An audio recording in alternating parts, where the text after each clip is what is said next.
मैं ये बताऊं कि अर्जुन जी का बहुत दिल से शुक्रिया अदा करना चाहता हूँ जिन्होंने मुझे यहाँ पर आने का मौका दिया। ये धरती पर जब भी कोई आता है तो वैसे ही 100 गुना ऊपर बढ़ जाता है, आध्यात्मिक तौर पर बढ़ जाता है, भौतिक तौर पर बढ़ जाता है। तो ये बहुत ही पावन धरती है और केवट का रोल मुझे मिला आज, तो मैं अपने आप को बहुत सौभाग्यशाली महसूस कर रहा हूँ। और कुछ गाने हमने बनाए थे और वो मैंने रिकॉर्ड भी किए थे और लाइव भी वहां पर गाए। कोई नया गाना बनाया आपने केवट के? हाँ जी, हाँ जी, हाँ जी, मैं आपको 2 लाइनें उसकी सुनाता हूँ। राम जी का साथ मैंने आज पाया है, राम जी को आज पार ले जाया है। ओ अब न डोलेगी नैया, अब न डोलेगी नैया, चाहे लाख हो तूफान, जब राम राम राम राम राम राम।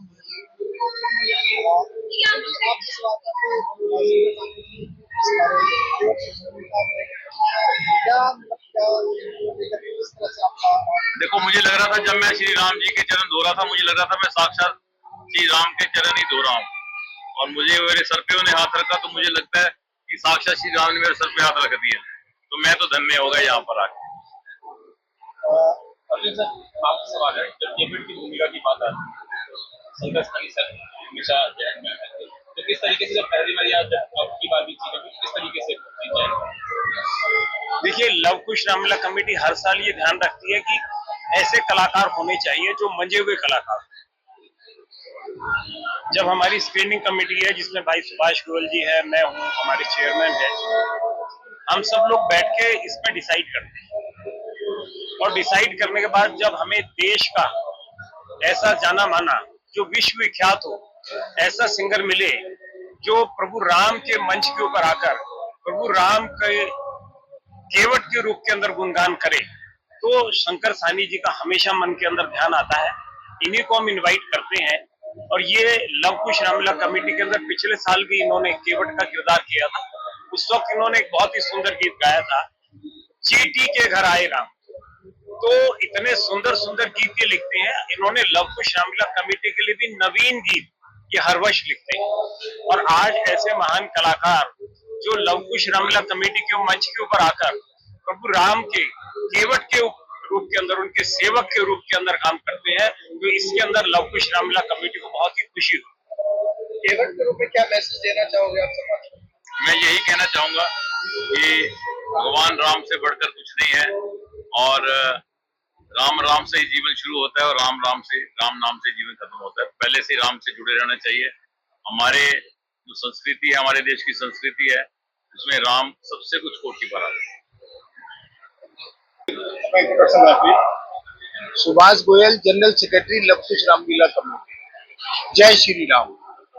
आज लव कुश रामलीला कमेटी में केवट का प्रसंग था, जो हमारे शंकर साहनी जी ने बड़ा खूबसूरत, पब्लिक गदगद हो गई इनका गाना सुन के। इनका जो गीत था, ऐसा गीत कोई अच्छा ही गायक गा सकता है जो इन्होंने गाया। शंकर साहनी जी को हमेशा केवट का रोल दिया जाता है, भविष्य में कोई बदलाव करने की संभावना? बदलाव शंकर जी की इच्छा होगी तो हम देखेंगे, कोई बात नहीं है, लेकिन इनको केवट का ही करने में ज्यादा अच्छा लगता है। आज क्या प्रसंग होने वाले रामलीला? आज क्या प्रसंग होने वाले रामलीला? अभी ये चले गए हैं, सीतारन तो हमारे यहाँ कल होगा और आज इसके बाद में क्या है, आज का जो संवाद है, ये संवाद के अंदर अभी शत्रुघ्न जी का और भरत जी का आज जो है आपस की बातचीत होगी। और इसके साथ साथ जब प्रभु राम वन की ओर गमन करेंगे, उस वक्त के अंदर भरत जी जाएंगे। भरत जी उनको मनाने का प्रयास करेंगे और उनके साथ सारे नगरवासी भी।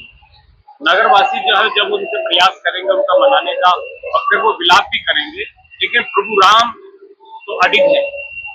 इसलिए कहा गया, रघुकुल रीत सदा चली आई, प्राण जाए पर वचन न जाई।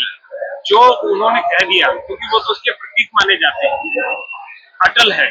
जो पिता ने कह दिया, पिताश्री की आज्ञा का पालन करने गए हैं, तो वो अटल है। और अटल के साथ साथ उनके साथ माँ सीता भी जा रही है, लक्ष्मण जी महाराज भी जा रहे हैं, और उस वक्त के अंदर भरत जी प्रभु राम से उनकी खड़ाऊ लेकर आते हैं और अयोध्या के अंदर राज सिंहासन के ऊपर वो खड़ाऊ रखकर उसकी पूजा अर्चना करें।